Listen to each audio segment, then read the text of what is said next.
اعوذ باللہ من الشیطان الرجیم، بسم اللہ الرحمن الرحیم۔ کیا فطرانہ ماہ رمضان میں ادا کیا جا سکتا ہے؟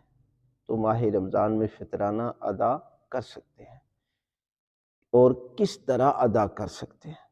آپ نے یہ نیت کرنی ہے کہ کسی غریب کو آپ دے رہے ہیں تو آپ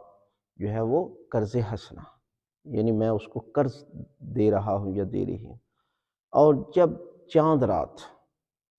جب شب عید الفطر آئے گی تو آپ نیت کر لینے، اس لیے کہ واجب تو اس وقت ہوگا نا، ابھی تو آپ پر واجب ہی نہیں ہے، لہذا اس وقت آپ نیت کر لیں کہ جو میں نے اس کو پیسے دیے ہیں قرض کے طور پر، یہ فطرانہ ہے، تو یقیناً آپ کا واجب فطرانہ ہو جائے گا۔ لیکن یہ شرط رکھنا کہ دینے والے کی شرائط ہے، یہ جو بکاری ہے اور اس قسم کے لوگ ہیں ان کو فطرانہ نہیں لگتا،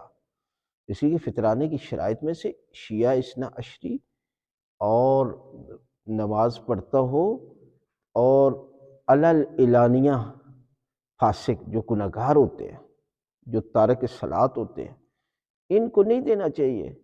اور آج دیکھ لیں یہ جو مانگنے والے سارے، ان کے نزدیک تو واجبات کی کوئی اہمیت ہی نہیں ہے، یہ تو زندگی میں کبھی انہوں نے وضو ہی نہیں کیا،